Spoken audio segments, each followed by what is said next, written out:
Oh, good. Right. Well done. That's excellent.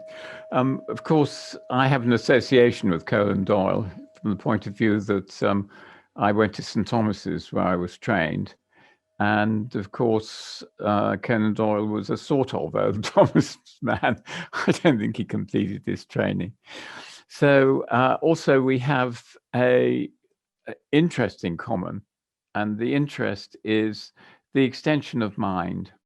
And you can look at it in any way. He was interested in spiritualism, but this goes very closely on to what we think of now as non-duality. So let's talk about that. And so I'm going to get my slides out. Well, good evening, everybody. And it's an enormous pleasure to be here. I really am surprised to see you all on this lovely sunny day when you could be just as well outside enjoying your newfound freedom. So thank you very much for coming. And I'm particularly grateful to Lance for inviting me. And as Lance has said, we've known each other for many a year, in fact.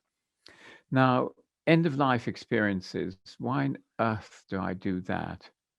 I think it was because the first thing I did was to read Raymond Moody's book, Life After Life. And I knew it was all absolute nonsense because that's, of course, about near-death experiences. And the point about near-death experiences is that they seem to be quite out of the ordinary, happen in California, never in London. And then this guy came into my consulting room who had one. And so I had to take them seriously. So this evening, excuse me, I'm going to extend the talk a little. I want to talk about existential death anxiety, because that's quite important. It's an inborn fear of death. Then new information about death is an expansion of consciousness. Sorry, that's not a misprint. It's about an expansion of consciousness. And then the similarity between death and the NDEs. So let's start then. We forget about the importance of existential death anxiety and the effect it has on our behavior. None of us will go to a party and when we're talking to somebody say, well, tell me, when do you think you'll die and where are you going to be buried? Well, we don't do that. And there's a very good reason for that. And that is that people don't like it. And mainly it's because of this existential death anxiety. So let's have a look at that. There we are. This is a book by Sheldon Solomon and Jeff Greenberg and Tom Siesinski. And it's called Worm at the Core. And it's an excellent book. So if any of you are interested in existential death anxiety, then this is the book you should get. Now, they report in that a large number of experiments, and I've just taken one of these to show you what it can do to your behavior. So 2 groups were formed and selected by a questionnaire to be the same in personality. And note, they were all judges. Yes, judges. One half were given just the questionnaire, and the other had the same questionnaire, but with an additional question. How long do you think you will live? Now, that will fire up their existential death anxiety. So what we're looking at, no difference in personality, only difference is one group has had their existential death anxiety brought to the fore. And then both groups were asked to judge a minor crime, a prostitute who was found working the streets. Now, the average fine for that crime at the time was £50, and that was the baseline.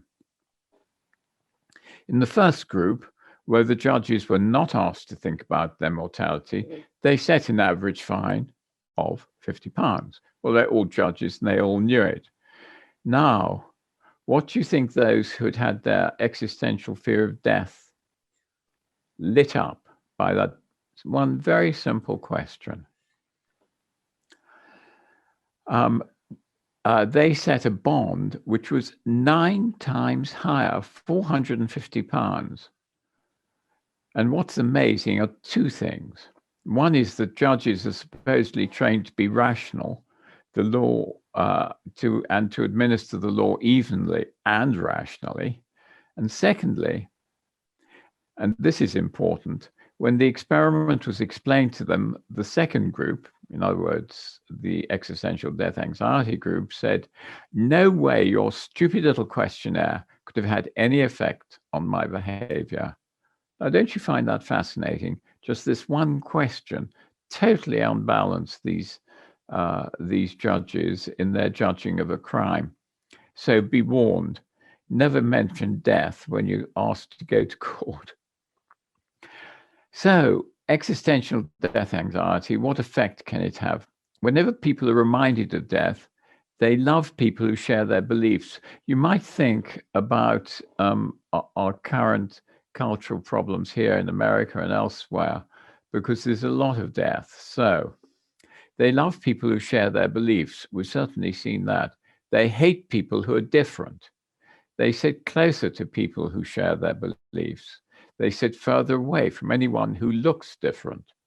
And if we give such people in a laboratory setting an opportunity to physically harm someone who's different, they become much more hostile and vicious. They choose charismatic leaders. Look at what we've all been doing. And they can be seen and this can be seen at the present time in our society. So I hope you find that interesting. Now, does ignoring death have consequences for us? Because I've just shown you that to think about death can change your behavior. What about ignoring it completely? Well, the person to ask is the Dalai Lama, and this is what he said. Those who reject death suffer from a false sense of permanence, going to be here forever. So they become more greedy, more self-serving and lustful, have more enemies, and they become attached to, as one would, my wealth, my health, my friends, my enemies, and my families. Wow. So what do you make of that? And if you just look at our culture now, aren't these all the things that we're attached to? I think so. So part of it is probably due to the fact that we reject death in our culture. However, this talk is not about the physical phenomena of the dying body. There are many others better qualified than I am to do that. But it is about the mental states of the dying, what the dying may expect, and what they could learn to help the process go more smoothly. So we're all going to do this. So there are one or two things I hope you will remember from this talk today. We're all afraid and we won't face, we're all attached to life and we won't face death. In our culture, we fear death and shut it out by not discussing it, as I mentioned.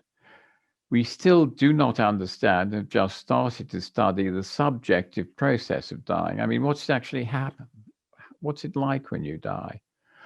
There are very few studies of the phenomena surrounding the time of death.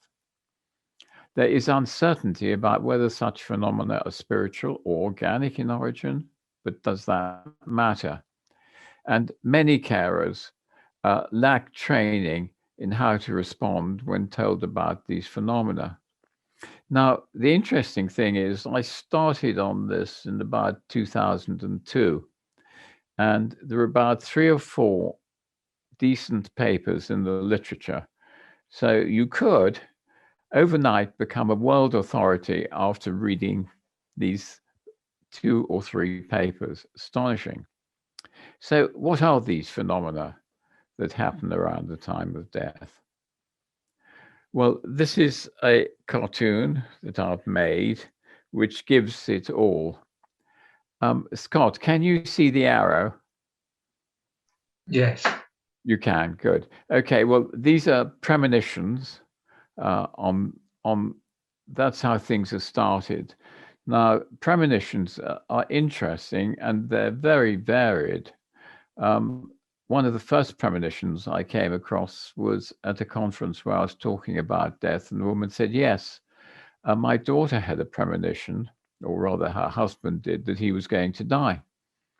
And he got all his affairs in order. They had 2 children, this family, and decided where he wanted to be buried, etc., etc.